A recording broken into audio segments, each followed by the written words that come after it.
also joined today by Dr. Alex Bu, who will be here to answer questions if that becomes necessary.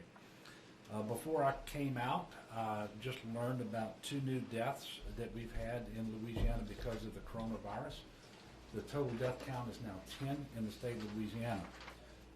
One of those, most recent, is a 44-year-old Orleans parish with underlying medical conditions, and the other was a 91-year-old Lambeth House resident.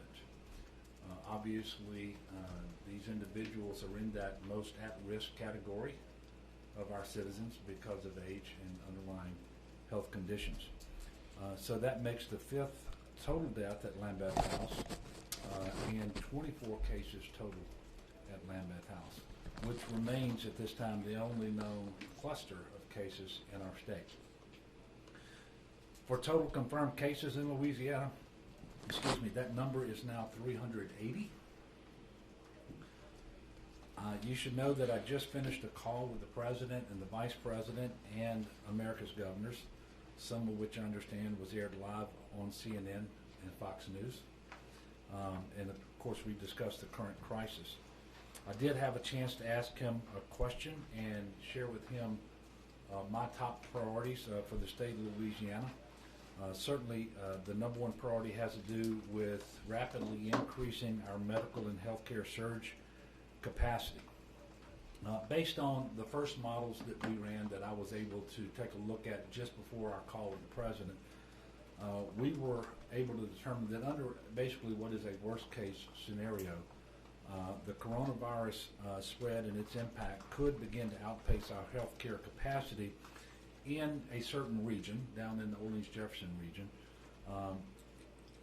within about 7 to 10 days without additional support from the federal government. Again, this is a worst case scenario, and we are continuing to run different models, and we're engaging all of the experts that we have here in Louisiana, and we're asking for experts outside of our state to take a look at it too, to make sure that we have the best estimate of what we should expect and prepare for.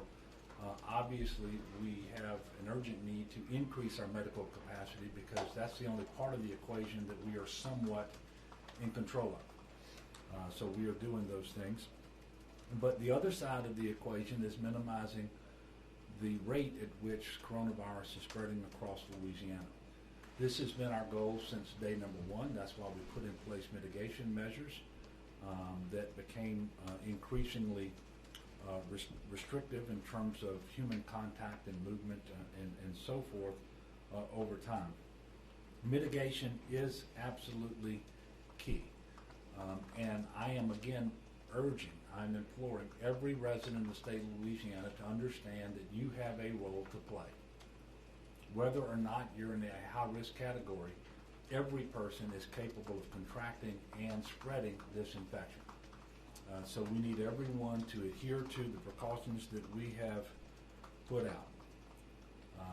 Everything from the closures to limitation of crowd sizing, following the social distancing, washing your hands, controlling your cough, all of that and much more is incredibly important. We have to slow the spread of the virus, and you've heard it referred to as basically flattening the curve, so that we take this duration of this outbreak and we extend it over a longer period of time. That gives our healthcare community a longer time to ramp up, increase their surge capacity, and it also prevents more demand from being placed on them in the very near term. So that's why we're doing those mitigation measures. And look, we've been saying for several days now that the case count in Louisiana on a per capita basis is among the highest in the country.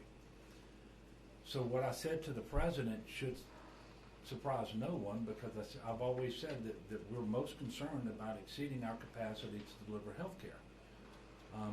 And it stands to reason that the healthcare infrastructure that we have, that any state has, is sized to meet the demands of the population. And so while we don't have the highest raw count of cases in the country, on a per capita basis, we're right up there at the top. And in fact, if you rank ordered the raw count of all of the counties and parishes in the United States of America, Orleans currently comes in at number 7. Orleans Parish is nowhere near the 7th largest parish or county in the country by population. And I can illustrate that by telling you that currently number 8 is Cook County, Illinois, which is where Chicago is. So this is a very, very serious situation. And I know that's a sobering analysis, but it is entirely consistent with what we've been telling you for days now. And that's why we need people to take all of these precautions seriously. And as we also have been telling you for several days, as the testing capacity and the throughput capacity of our labs is increased, and as we have commercial labs coming online with significant testing, we are going to see more cases in Louisiana. Now, it is helpful. It is distressing to see the cases rise, but it's actually helpful because it gives us a better idea of what we're dealing with. And we're not flying in the blind so much. And this is going to continue over the next several days. So I want to continue to prepare people in Louisiana that this situation will get more severe, much worse before it actually plateaus and then gets better. A little bit of positive news is I'm happy to announce today that the Small Business Administration, the SBA, has approved all 64 parishes in Louisiana as being eligible for COVID-19 business aid. And that means that all of Louisiana small businesses which meet SBA criteria are now eligible to apply for low-interest federal disaster loans of up to $2 million. And I want to thank our federal partners for swiftly approving my request for assistance. We are one of the first, if not the first, to be approved on a statewide basis, and I really appreciate that because we are working to as best we can to get aid to our small businesses as quickly as possible. And we know that they are all suffering because of the mitigation measures and all of the impact related to our state and federal response to COVID-19. Today I will also be issuing another proclamation to address school accountability measures that will need to be suspended in light of the current situation.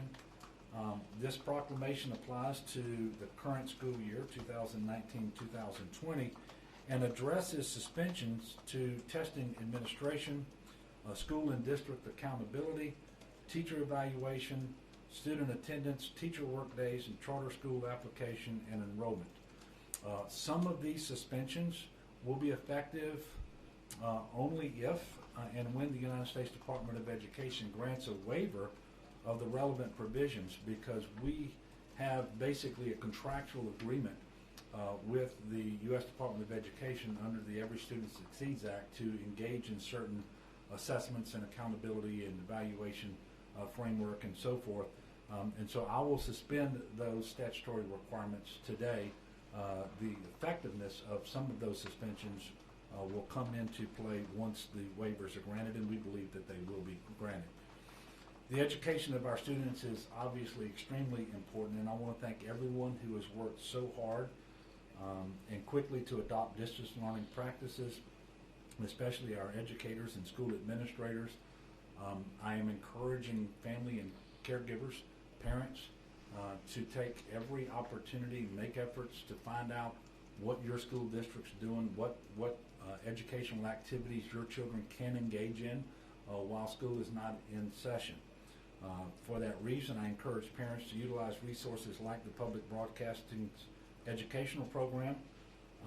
And with libraries closed, I found out today that my wife, Donna, your First Lady, who is a former teacher, she's going to be holding virtual reading every Tuesday and Thursday at 11 a.m. on her Facebook page. I also want to announce that if you've lost your job or if you're paid hourly and have reduced hours, you may now be eligible for Medicaid even though you were not before, because many of the programs under Medicaid, including the expansion, are determined by your income. You can apply online at mymedicaid.la.gov. That's mymedicaidla.gov. I'm sorry, mymedicaid.la.gov. You can also apply by phone, and that number is 1-888-342-6207. As I've said before, we're all in this together. We all have a role to play.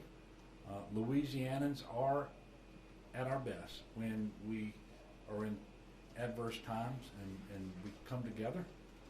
We are good neighbors to one another, and we treat one another as brothers and sisters.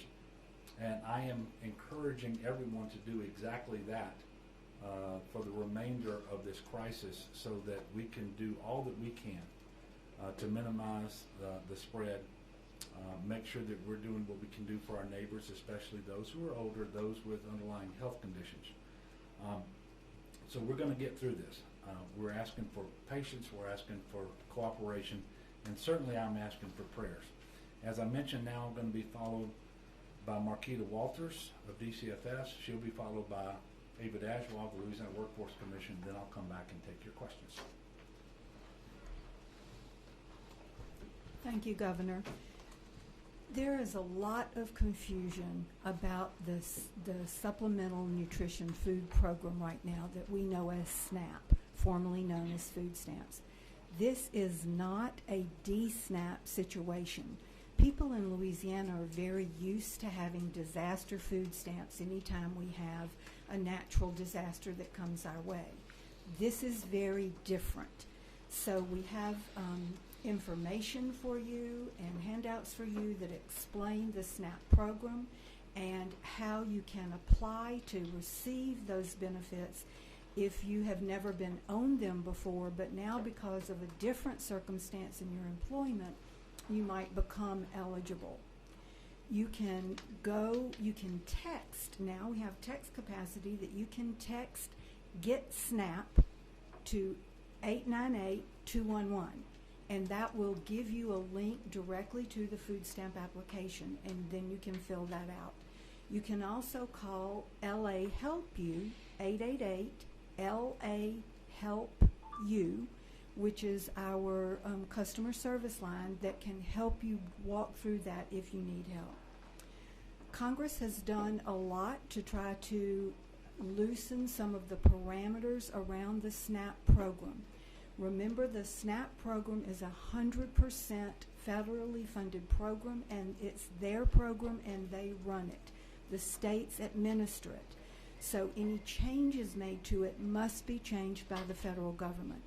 The Senate just passed the bill and is waiting the president's signature that makes some changes to the program that will loosen some of the restrictions, and then we as a state have applied for waivers that can loosen some others.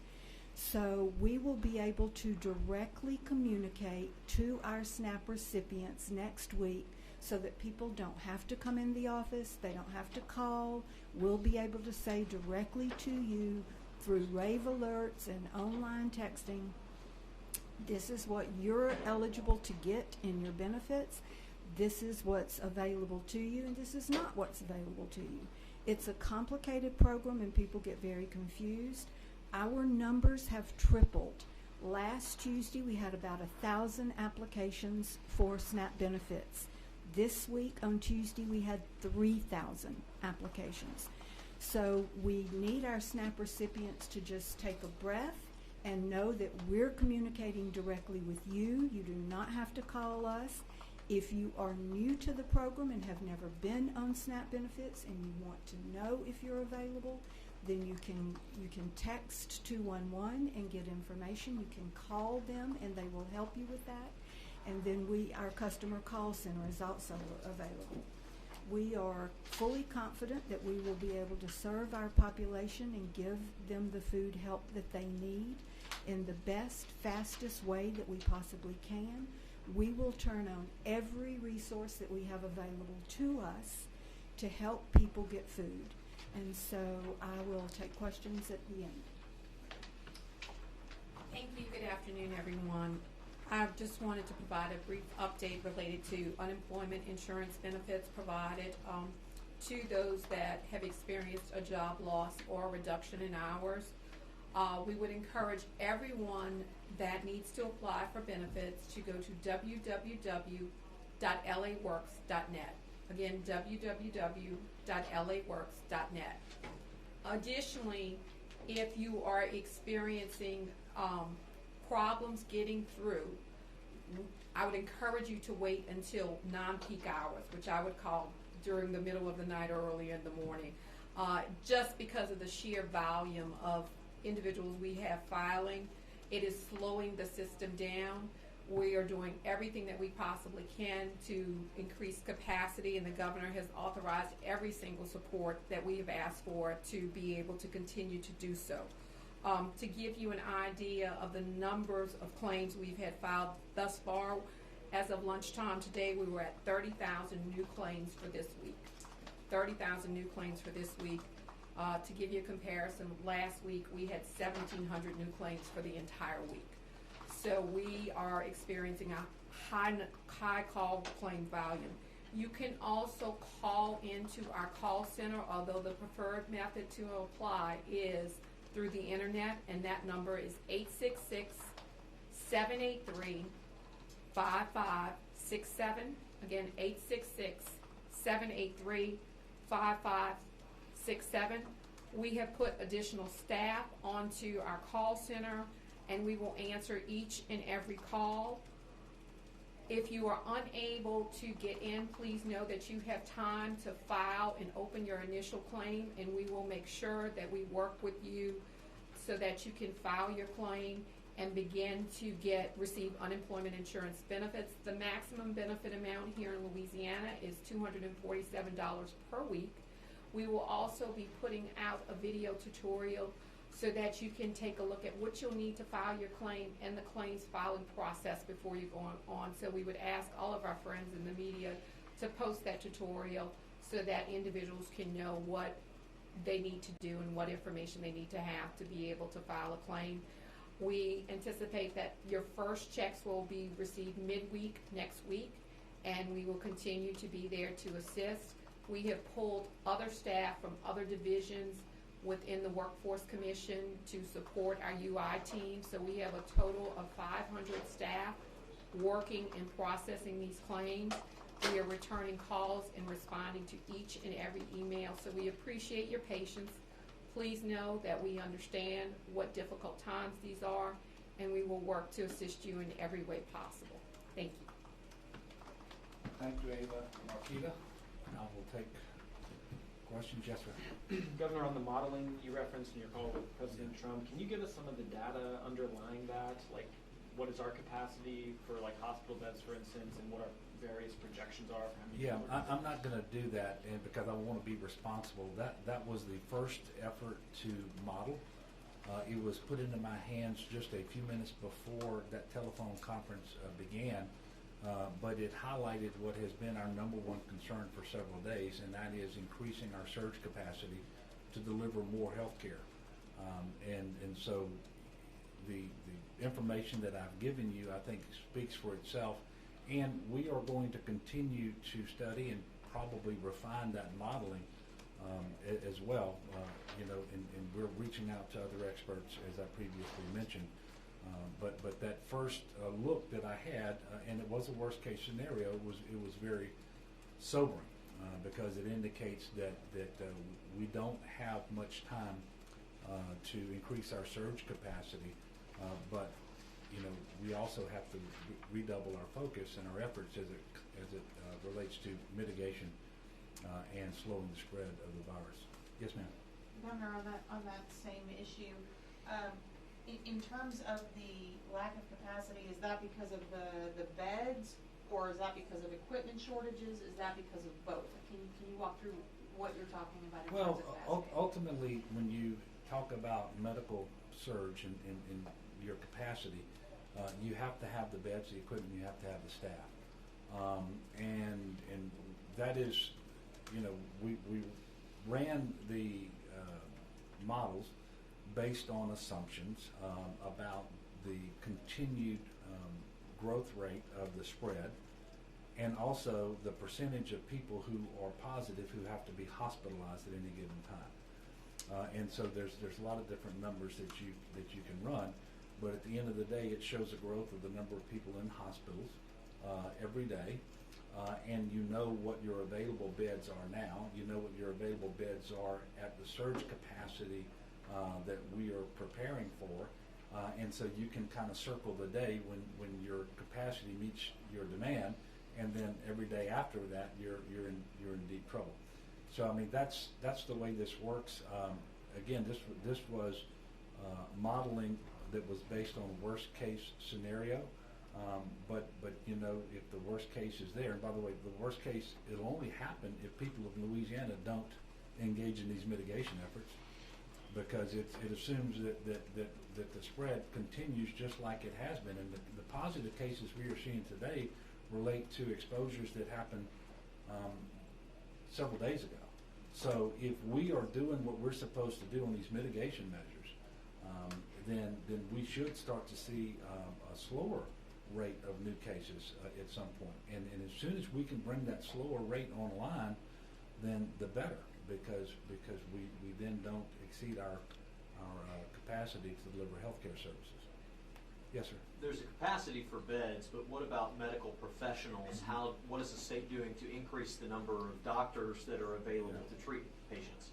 Yeah, well, first of all, and it gets very complicated, but obviously the question is a good question, because we've been working on that for a few days. We actually have a strike team now working this for several days at the Department of Health, identifying multiple strategies to make sure that we can staff new beds in order to increase our capacity. For the short term, individual hospitals and certainly hospital systems can increase their capacity internally because they know the staff that they have. They can reallocate staff from elective procedures that we are putting on hold, and then those doctors, those nurses, those PAs, and so forth are then available. And so when they look at what they can do internally at a hospital or a system level, that's very, very helpful, because they also have the ability to better use space that is currently available, so that it doesn't have to be constructed and so forth. So we're working that as the primary means by which to achieve this surge capacity. Now there comes a point where if I go out and open a hospital that may have been closed and it's no longer part of any hospital or any system, I've got to find the staff to go in there. And we're working through various strategies on that. When I have more, I will let you know. This is not a problem unique to Louisiana. In fact, one of the things that is so challenging about this particular disaster, and this is unlike any that people in Louisiana are accustomed to, and it makes a big difference, is typically when we have something happen here and we're working with our sister states and the federal government, it's because we had a hurricane or we had a flood. And you can always look to other parts of the country where they have the resources that you need and they don't need them, and so they send them your way. And you have a federal government that has stockpiled resources and people and so forth, and they send them your way. Well, we have the entire country that is on the same footing as we are. And so we're not going to be getting the assistance from our sister states as we normally would. And the federal government is doing the very best job that they can to resource our request for assistance, but they're having to do that across the entire country. And so, and I don't want to speak for them, but they obviously have to go through some triage process in order to figure out where those limited resources are going to go, at least where they're going to go at the outset until their production capacity ramps up. So that's what we're dealing with as it relates to every single facet of this particular crisis, whether it's our testing capacity, collection kits, testing kits, whether it's ventilators and so forth, staff. And so this is a particularly hard emergency to navigate through, and it keeps bringing me back to the point I keep making, and I guess I'm hopeful that if I make it enough times, people will take it seriously. What we can do is we can slow the spread of this so that it doesn't overwhelm our capacity, but I can't do it for you. You're going to have to use the mitigation measures that we put in place. You're going to have to honor those. And certainly if you're a leader, you're going to have to be a leader, and you're going to have to make sure that you're telling people to follow the rules. And certainly don't do anything that would lead people to ignore them. And so, I know I keep going back to that point, but it is the most critical point that I can make to the public right now. Yes, ma'am. The National Governors Association, among the list of requests they Yeah. had in the letter was flexibility on the use of the National Guard. Yeah. Is that an issue that is of importance to you, and are there ways you'd like to use the Guard that you currently don't have the ability to do? No, really what my request of the president was, and the number one request from the NGA to the president, has to do with how it's funded. If they're funded under Title 32, it's easier for us, and it's kind of complex, and I can have General Waddell come out with me next to explain this. But to answer your question, we're able to use the National Guard as we need to right now, and in fact, we're employing a little over 400 National Guardsmen. I think it's 389 that are on state active duty for this particular event presently, and we can ramp that up considerably. As you know, they're providing security at our shelter sites where we have people in isolation or quarantine, depending on whether they are positive or not, but they are either homeless or they just cannot go home. And so they're doing that down at Bayou Signet, and they're going to do that at 2 other state parks around the state because we want to employ these regionally.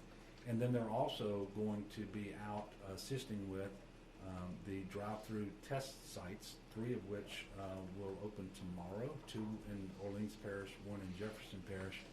Or at least that's the latest information that we had. Those should open tomorrow. We are helping Jefferson and Orleans to run those sites, and so we're also the National Guard is working warehousing operations. So as they receive many of the things that we're requesting, then they are the ones that actually push that out to where it's needed. So the National Guard they're activated. They're doing what we need them to do. We would just rather have them operate under Title 32. It's just easier from a funding perspective for the state. Yes, sir. Governor, in light of the cases at Lambeth House, 24 you said, how many in the Baton Rouge area cases have originated from these assisted living facilities? I don't know that I can answer the question, and we don't have that information, and I don't know if it's 1 or 2 or I don't know. I don't have any reason today to tell you that assisted living facilities have been a driver in the cases that are being reported anywhere outside of the Lambeth House, and I just really don't want to speculate on that. In light of your new proclamation regarding schools, just to kind of clarify, I know you mentioned school testing among several things. Is that to suspend the school testing that was supposed to start April 1st for the year? Or It is to suspend certain assessment and accountability measures, whether it's leak testing, end-of-course testing, and then you take those test results and you build in evaluations for teachers, letter grades for schools. It's a complex system that really is built around accountability, and we didn't just put them into statute. We also, after the federal government passed the Every Student Succeeds Act, we agreed, we committed ourselves, we obligated ourselves to engage in those things. And so it becomes necessary then for Secretary DeVos, the U.S. Department of Education Secretary, to then grant us a waiver from our contractual obligations. And so while I'm going to suspend state law, those suspensions are really only effective once we get the waiver. And it's a little more complex than it probably should be, but that's just the way it works. I don't anticipate that we are going to have a problem getting the waiver, and I can tell you we will probably be one of all 50 states who ultimately get similar waivers from the federal government, because every state has these contractual obligations. I think every state, but maybe 1 or 2. Governor, Yes, sir. as you get more data and more modeling done on this thing, are you moving closer to adding more mitigation measures, or is it possible that we might stay where we are now in terms of? Well, certainly it's possible we could stay where we are now, but you know, as we refine the modeling and we take into account what it's showing us in terms of when or if the demand for healthcare could eclipse our capacity, then it becomes incumbent upon us to do more, both as it relates to surging and as it relates to mitigation. And now there aren't too many more mitigation measures that we can put into place. What I can tell you is I am reasonably certain that if we had compliance by the people of Louisiana to the maximum extent, we certainly wouldn't need to have additional mitigation measures put in place. And so I would rather the people focus on doing what they should be doing. And Dr. Gupta on CNN the other night said it about best, I think. Everybody should conduct him or herself as if they have the coronavirus. I suspect if we did that, nobody would be in this room listening to me right now. But if people would engage that way and wash their hands and do the social distancing and so forth, that's what we need to do right now. A couple of hospitals in the Baton Rouge and Lafayette area put out a call for equipment. They say they're critically low on certain things, masks and safety goggles and things like that. Is that on your radar statewide? And also, how's the ventilator situation looking? So PPE is on our radar as it relates to healthcare workers, first responders, at nursing homes, but it's on the radar of all of these healthcare providers in Louisiana, elsewhere, all around the country and around the world. And so we're doing everything that we can and working with the federal government, working with the vendors who typically sell these items into the state of Louisiana. We are making maximum use of N95 respirators that have been authorized now by the FDA to be used in the healthcare setting, but you would typically see these in industrial settings. So these may be more readily available, both because they are here in sufficient quantity already and because the manufacturing capacity or the warehouses related to their distribution system may be in a different place. Hopefully they are, and so we're trying to make use of that. And by the way, I'm encouraging all of the industrial entities in Louisiana that may have stockpiled N95 respirators, these masks, to please contact the Louisiana Department of Economic Development. And I'm asking you to be generous in donating those masks to the state of Louisiana here in the short term until we can get the normal PPE stockpiles that we need in order to meet this demand. But obviously this is a challenge all around the country. The situation with ventilators is particularly challenging because if an individual is hospitalized because of the coronavirus, there is a very good chance that individual is going to need to be placed on a respirator. And we only have so many respirators in our state, but that's true for every state, and so we're all trying to get more respirators. And we're trying to figure out, more ventilators, and we're trying to figure out what flexibility we have to move ventilators that may be used, for example, in some of the surgical suites for the optional surgical procedures that we're going to be delaying. Can those, in fact, be brought into the hospital and used? We think that they can, and we're working to make sure that that's authorized and that we can maximize our supply that way. We are also trying, and with some success, to acquire new ventilators just by buying them. But everybody in the country is trying to buy ventilators right now, and so they're very, very difficult to find. I think one more maybe. Okay, so You go rock, paper, Two scissors, more, roll how about on that? She said two more. Okay. we'll do both of you. Yes, ma'am. In terms of the numbers, when you release the positive case numbers, I obviously understand that all of those people aren't necessarily in hospitals. Yeah.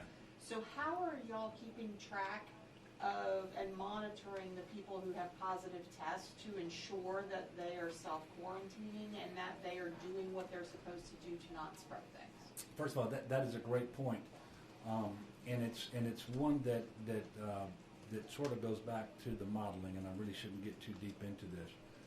Initially, our testing, because of our limited capacity to test and the protocols that we received from CDC, a large percentage of people that we were testing were those people who were in the hospital, and therefore, if you just look at the positive cases, then there's a very high percentage of people who are in the hospitals. As we expand our testing to people who are ambulatory, not in the hospital, and probably never need to be in a hospital, then the percentage of people who test positive who need to go into the hospital will be much smaller.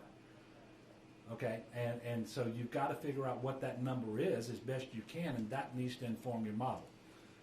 We're not really there yet because we're just now starting to get the test results from the increased testing capacity and all of the testing that has come online here recently, including all the private labs.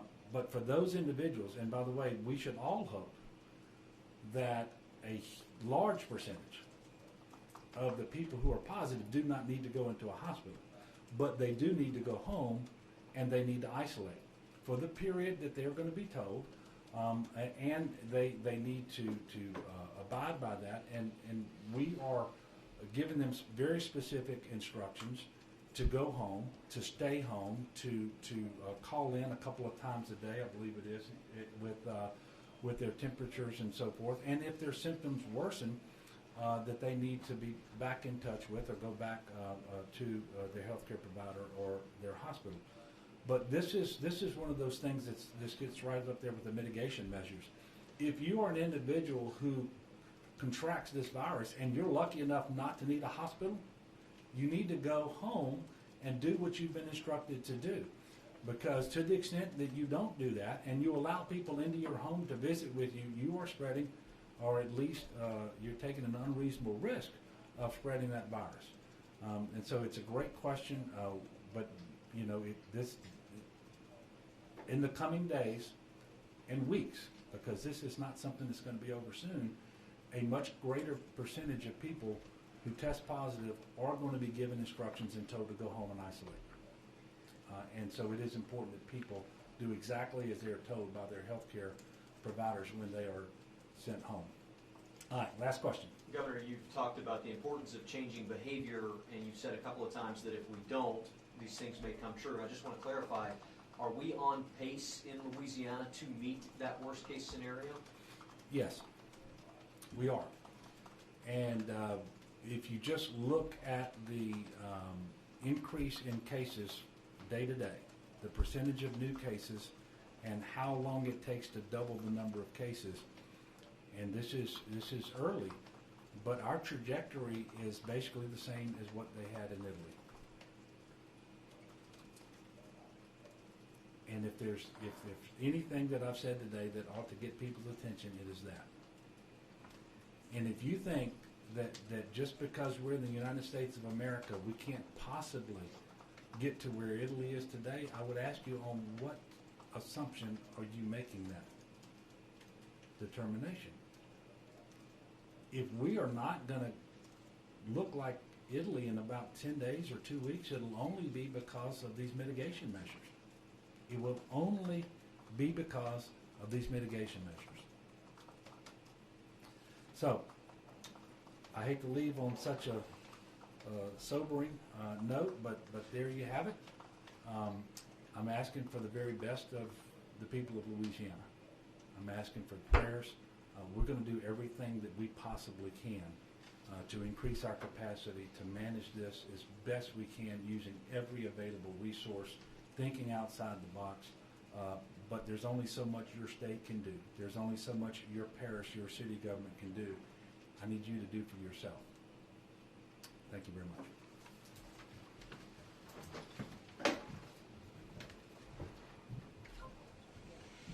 Questions? You guys good? Were you clear? There's no nursing home use.